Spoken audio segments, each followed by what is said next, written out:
হ্যাঁ, হক নামে একটি সিনেমা সম্প্রতি প্রেক্ষাগৃহে মুক্তি পেয়েছে, যেখানে দুই শক্তিশালী অভিনেতা ইয়ামি গৌতম এবং ইমরান হাশমি অভিনীত। ছবিটি ৩ তালাকের বিষয়বস্তু নিয়ে তৈরি।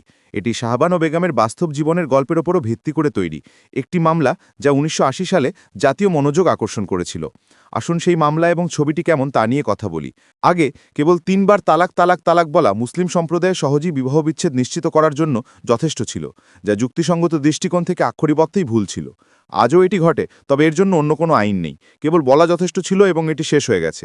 যাই হোক, ১৯৮৫ সালে একটি মামলা দায়ের করা হয়েছিল, যা শাহবানো মামলা নামে পরিচিত। এরপরে একটি সঠিক আইন পাশ হয়েছিল এবং বাকিটা ইতিহাস। সেই বিষয়বস্তুর উপর ভিত্তি করে এই সিনেমাটি আপনাকে উভয় প্রধান অভিনেতার দুর্দান্ত অভিনয়ের মুখোমুখি করে তোলে। ইমরান, তোমার নিশ্চয়ই ব্যাটস অব বলিউডের সংলাপটি মনে আছে। একদিকে বলিউড, অন্যদিকে ইমরান হাশমি। ইমরান এই সংলাপটি প্রমাণ করেছেন, এবং আমি আমার ট্রেলার পর্যালোচনায় এটি বলেছিলাম এবং এখনও বলছি, ধর্ম নির্বিশেষে সমাজের একটি অত্যন্ত গুরুত্বপূর্ণ দিক, যার উপর ভারত সরকার ইতিমধ্যে অসংখ্য আইন প্রণয়ন করেছে।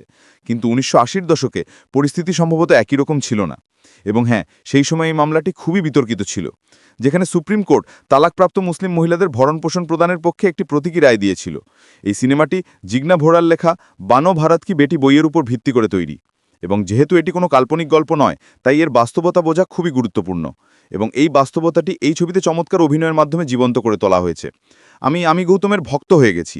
এই সিনেমায় তিনি যে তীব্রতা উপস্থাপন করেছেন তা বাস্তবতার বাইরে।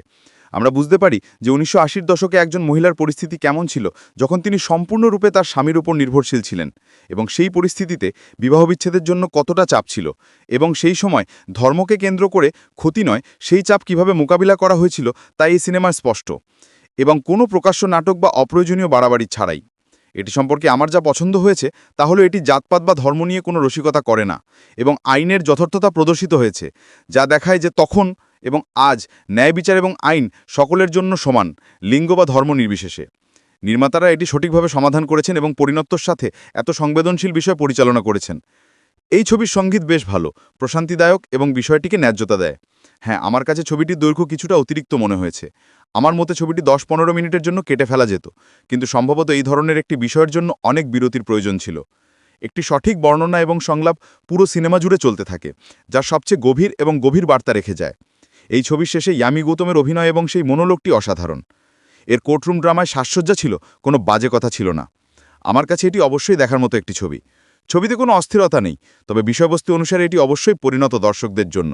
তাই সামগ্রিকভাবে আমি এই সিনেমাটিকে ৫-এর মধ্যে ৪ তারা দিচ্ছি। পরবর্তী ভিডিওতে দেখা হবে। বিদায়।